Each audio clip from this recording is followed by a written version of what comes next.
The following program presents principles designed to promote good health and is not intended to take the place of personalized professional care.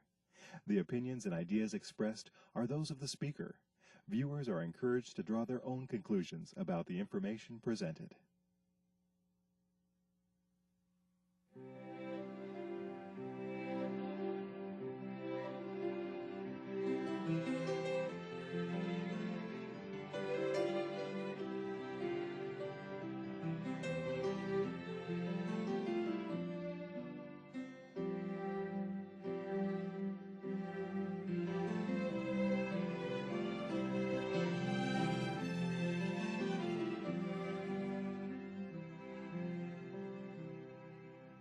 Hello and welcome to Health for a Lifetime. I'm your host, Don McIntosh, and today we're delighted to be talking with Vicki Griffin.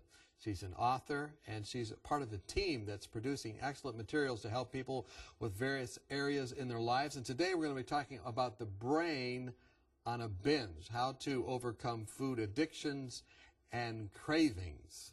And you've actually written some things about this with your team. Yes, it's called Living Free, Finding Freedom from Habits That Hurt. And we have a team of addiction specialists that have gotten together and a nutritionist, and we've put together a package which we think is going to help to solve some of these challenges.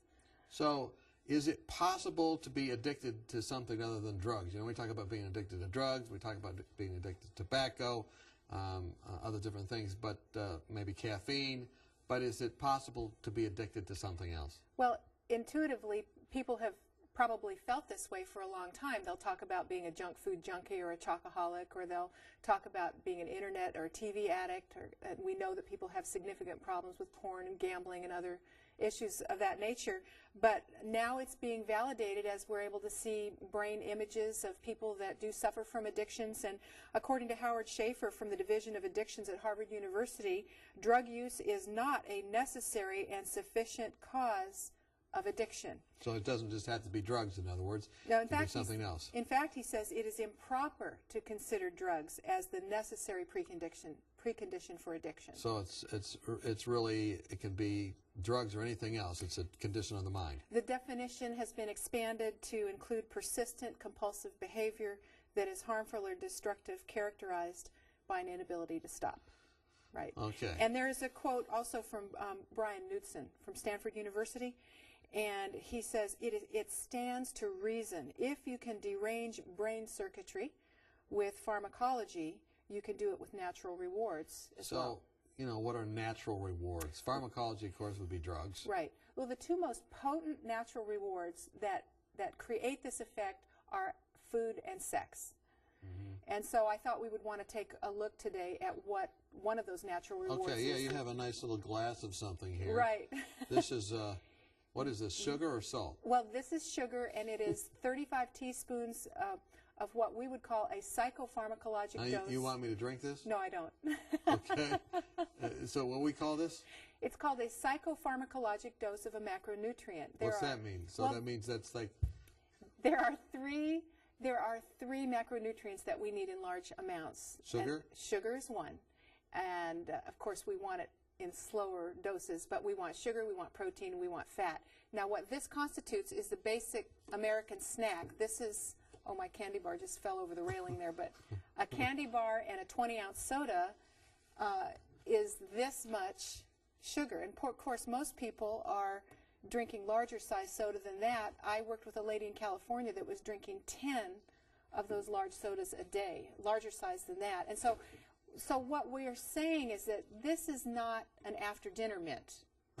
No, okay. It's a very significant right. So the problem is not having an occasional sweet, but we're having a birthday party for breakfast, Christmas for lunch, Thanksgiving for dinner. People do this repeatedly, and this is going to have an effect on the architecture of the brain, addiction pathways, appetite regulatory mechanisms, and it's going to create some real metabolic mayhem. So in other words, if you start doing this day in, day out, your brain kind of organizes itself around that, and it just expects it. If it doesn't have it, it misses it, and you're just you're changing your brain chemistry. That's exactly right. And there are not only chemistry changes, but structural changes that take place that are long-lasting. The good news is that the brain is very resilient, and it can be remodeled. And that's what we're all about with Lifestyle Matters and with the Living Free program. So if you were to look at someone's brain that, say, was, addicted to, like, drugs or pharmacological things, Right. versus someone that's addicted to, Ding-dongs their or- big bolus of sugar and Right. their soda pop and their candy bar. Right. Is there a difference? Well, I want to share a quote with you, a couple of quotes. One is from Ann Kelly. She's very well known in this field. She's from the Neuroscience Division of the University of Wisconsin Medical School. She says with these, she calls these hedonic doses of sugar and fat, the brain is getting addicted to its own opioids as it would morphine or heroin. Drugs give a bigger effect, but it is essentially the same process. This says that mere exposure to pleasurable, tasty foods is enough to change gene expression, and that suggests you could be addicted to food. And then the graphic that we want to share with our viewers today is from Mark Gold from the McKnight Brain Institute at the University of Florida. He says, what's the difference between someone who's lost control over alcohol and someone who's lost control over good food? And good in the sense of just highly hedonic, not healthy. When you look at their brains and their brain responses, the differences are not very significant. So if you were to open up someone's brain and do a little, not an autopsy because hopefully they're not dead, but if you were to look at the structures in their brain, they look exactly the same if it's a crack Right. addict or if it's a Lay's potato chip addict. Well, it's very similar. Yes, it is very, very similar. There are some things going on with food addiction that are actually over and above. We'll get into that. But I like what Charles Billington has to say. He's the ex-leader or president of the North American Association for the Study of Obesity. He said this: as we develop full understanding of the neuroregulation of appetite, I think the addictive nature of foods will come clear. And I think we will learn that these addictions can develop at various stages of life, and I think we will learn that they are very, very powerful. And brain imaging is showing pictorially that this is the case. So you get to the point where you truly can't just have one. Where it's in the house, you can't stop thinking about it until it's gone. You know how many are in the package. Here's what I tell people: you could tell if you're a food addict. You know, you see that plate of brownies going around the table and you've got your eye on the one that's just for you. And if somebody else takes it, you're disappointed, but if your husband takes it, you're mad at him. Okay, so increased availability is one thing that tells you that you're addicted. There are some real similarities with drug addiction and food addiction. One is increased availability. We know that statistically, the more available a substance is in an area, you'll have a statistical increase in drug addiction. And we know that these highly refined fast foods are more available than ever before. And so we see an increased incidence of habituation to these high-fat, high-calorie, dense foods. And then an immediate effect, you say, on the brain. In other words, when you eat this, it's broken down so rapidly, it really impacts you quickly? There are central effects with drugs, and there are immediate central effects with drugs and with foods. We are hardwired to really enjoy salt, fat, and sweet. And when we get these in drug-like doses, then it begins to have a longer-term effect on the brain. So there is a similarity with drugs in that there are immediate central effects, but with food there are post-ingestive effects that are very profound and long-lasting as well. So when you talk about you have these two, increased availability, and you have these immediate effects that come from the food. Right. When you talk about these things, there's also, you say, supporting things in your book. You say that there are properties that are also go along with this. Exactly. In other words, the atmosphere or something. I don't know. Well, whatever there is a reinforcing effect. There are reinforcing effects of the reinforcing property of a drug. The more reinforcing the drug is, for instance, cocaine versus nicotine, a laboratory rat will self-medicate to death with cocaine, but not with nicotine, because the reinforcing property of the cocaine is so much more potent than the nicotine. And it's the same with food. The reinforcing properties of these foods, they are engineered to have an amazing mouthfeel, the aromas.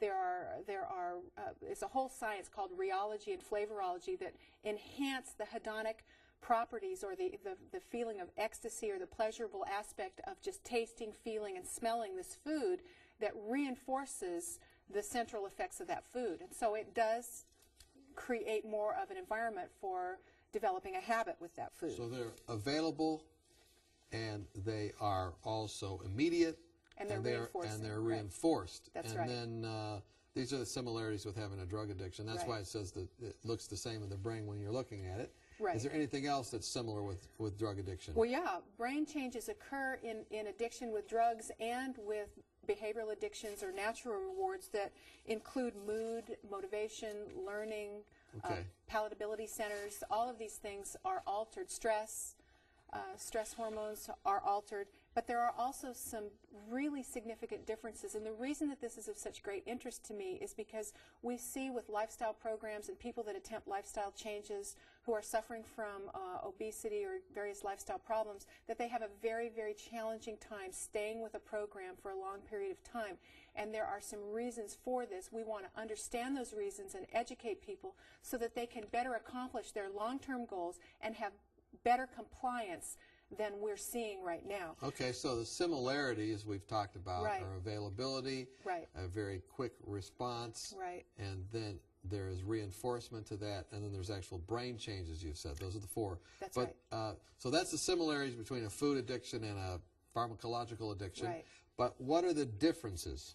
Well, there are some very profound differences, and Antonio Convent and Meryl Elias have studied some of those differences as well as others. One of the major differences is that when you take these pharmacologic doses of macronutrient, and that's one of the reasons I wanted to show this, because there really is a big mega dose. There's a big difference between having a little bit of something and a large amount like this, is that it dysregulates long-term appetite control mechanisms.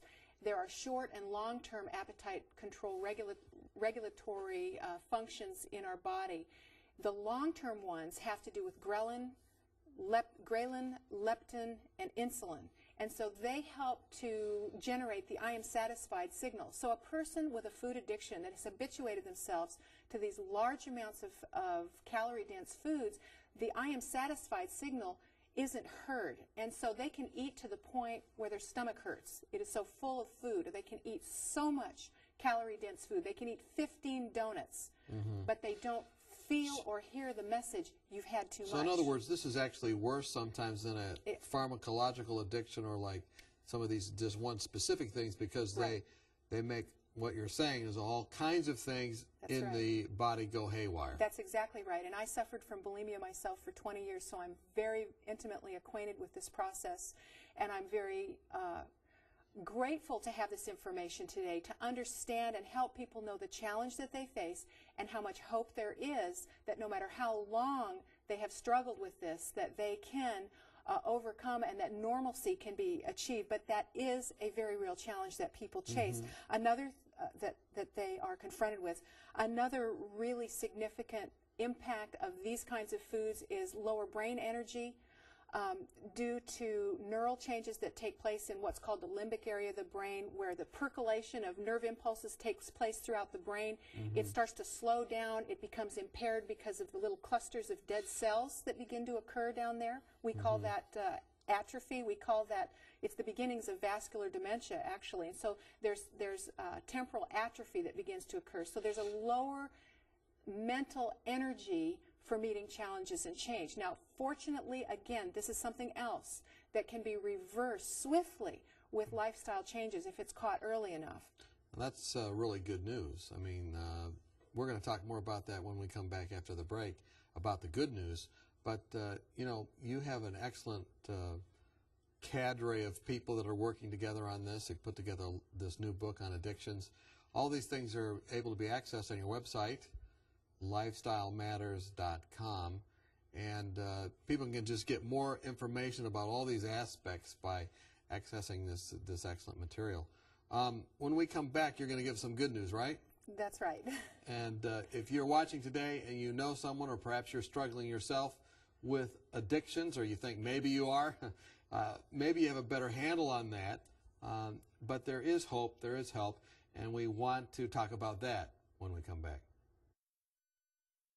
Are you confused about the endless stream of new and often contradictory health information? With companies trying to sell new drugs and special interest groups paying for studies that spin the facts, where can you find a common sense approach to health? One way is to ask for your free copy of Dr. Arnott's 24 Realistic Ways to Improve Your Health. Dr. Timothy Arnott and the Lifestyle Center of America produced this helpful booklet of 24 short, practical health tips based on scientific research and the Bible that will help you live longer, happier, and healthier. For example, did you know that women who drink more water lower the risk of a heart attack? Or that 7 to 8 hours of sleep a night can minimize your risk of ever developing diabetes? Find out how to lower your blood pressure and much more. If you're looking for help, not hype, then this booklet's for you. Just log on to 3abn.org and click on free offers or call us during regular business hours. You'll be glad you did. Welcome back. We've been talking with Vicki Griffin. She is an author, and she has quite a personal testimony that kind of undergirds today's presentation. You've actually had to experience some of these very issues yourself and have seen that God is powerful and can bring you out of addictive behaviors. That's exactly right. So even behavior that's lasted for many years. Mm-hmm. So he is powerful, and there are tools, and we're thankful for you and the Simple Solution team there in the Michigan Conference. We're putting together so many excellent materials. Let me just clarify something, though. We've talked a lot about the brain changes that can come, and about the the parallels between an addictive behavior and then, like, such as nicotine or cocaine or heroin, but then also about the more complicated addictive behaviors that are like related to food. You've said there's just all kinds of different systems that are involved. But it is true that these food behaviors can have great costs in terms of some of the typical diseases like heart disease and whatnot, isn't it? Yes, food addictions are linked to the development of obesity, diabetes, heart disease, and while we want to be quick to note that not all food addicts are obese and not all obese people are food addicts, the syndromes are related and overlapping. Mm-hmm.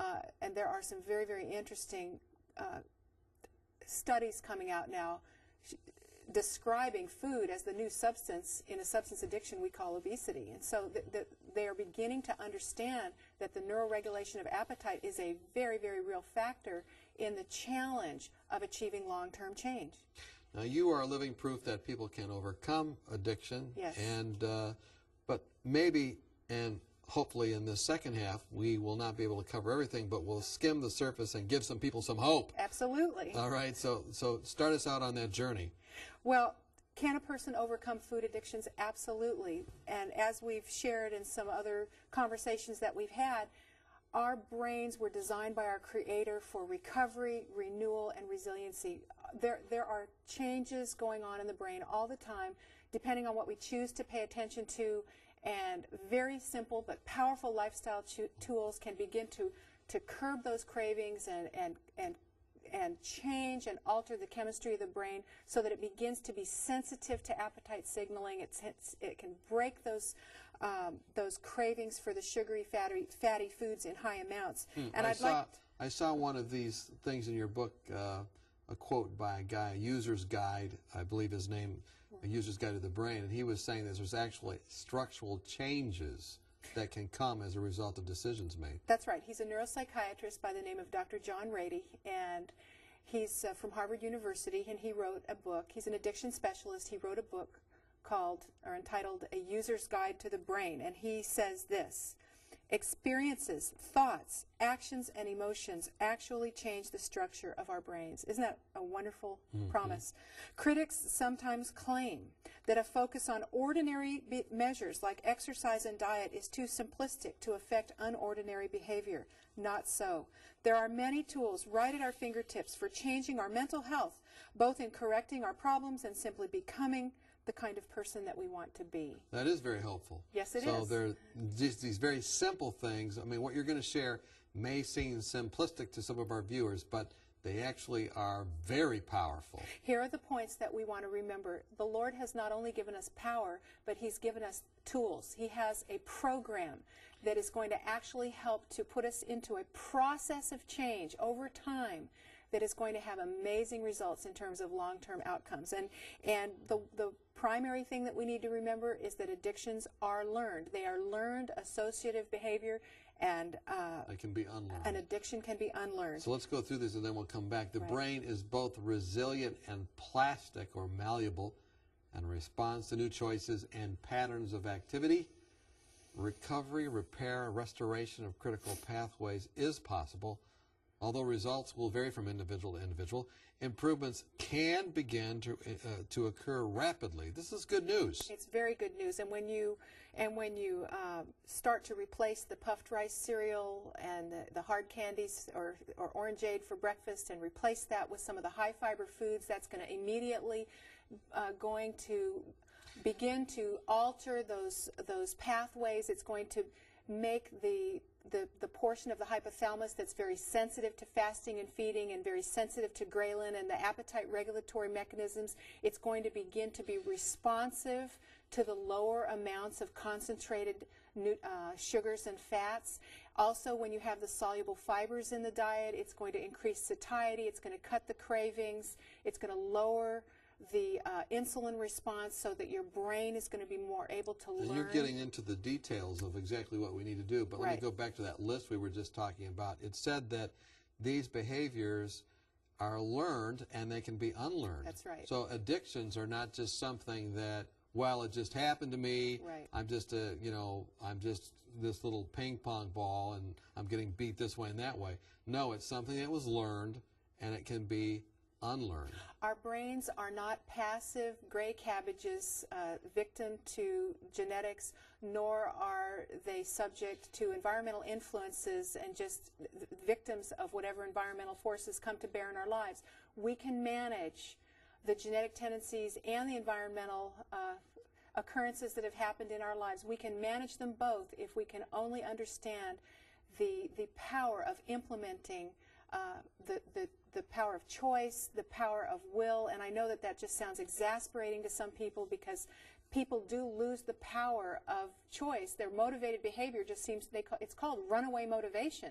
But we can build a bridge back to that power of choice. God can give us the power that we need, but we must instantly and immediately implement the plan that He has for us so that we can sustain the results of deliverance that He has for us. So to unlearn this, you got to create an environment for success and whatnot. You have a list here of important strategies for long-term success. We want to go through those and then maybe talk about a couple of them. Okay. The first one you were alluding to was increased fiber intake to reset metabolic controls and break cravings. Very important. Increased antioxidant intake by throttling up on a variety of fresh vegetables, that's gonna sweep up fruits, dead cells. beans, whole grains, nuts and seeds, so that's the sweep. And then increasing activity, both mental and physical. Adopt an active lifestyle. Drink plenty of fresh water between meals. This will displace the foods we need to avoid, like junk food and highly refined foods rich in saturated animal fats, trans fats, and refined sugars. Bottom line is we want to adopt a strategy, an approach, a way of thinking that is going to help us to crave the good stuff. So that fiber resets It the does. metabolic controls. In It other words, it does. slows things down. It It gives does. them a chance to get in control again. So that now, after implementing these changes on a daily basis, you go and you have some huge triple whatever fudge something, and all of a sudden you just think, wow, that's sickening. That's too much. Mm-hmm. We want to get to the place where we have a little bit of something sweet, and we say that's enough. I'm satisfied. And you can't really do that until you reset the controls because you're out of control. That's right. But you're not saying then what you're saying a couple things that, you know, in overcoming addictions to food, it's not like all or nothing because you still have to eat food. It is a process, it is a journey, and people that want to have the victory over their appetite and over these kinds of problems, they'll say, okay, from now on, I'm just going to eat 6 peeled grapes for dessert, and I'm going to walk 10 miles a day. We've got to set realistic expectations, number one. We've got to understand that there's a process of change that's going to start remodeling the brain, and it's going to get easier. We liken it to remodeling a kitchen. It's going to get ugly before it gets better. Yes, there will be withdrawals. Yes, there will be cravings. Yes, there will be less of an ability to taste the subtle flavors and textures of less refined hedonic foods because even the palatability of the centers of the brain are altered. as a result of high exposure to these kinds of foods. But all of these things begin to change as you swap out a whole grain bread and fresh peaches and strawberries for the candy bar and orangeade. As you begin to swap out, and then you exercise to increase mood, and you start focusing on those brain changes, slow but sure, those cravings begin to get lower and lower and less, and you begin to appreciate and enjoy the high fiber foods which keep you satisfied. And so the actual mechanisms for hunger begin to be restored. And this is just an amazing and wonderful process that takes place. In your own life, is this what occurred? Oh, absolutely. I was severely bulimic for 20 years, from age 11 to age 31. And I am 52 years old now. And so I have had this journey of learning to make better choices and learning to crave those better foods and understanding how to utilize the lifestyle tools to control anxiety and depression, to improve mood, to meet mental challenges, all the things that used to drive me to those poor food choices. Now I'm learning better ways of managing stress. My brain is more resilient because of the diet I eat, so I'm better equipped and able to handle the stress of life. And so it is a process, and you don't get it 100% every day.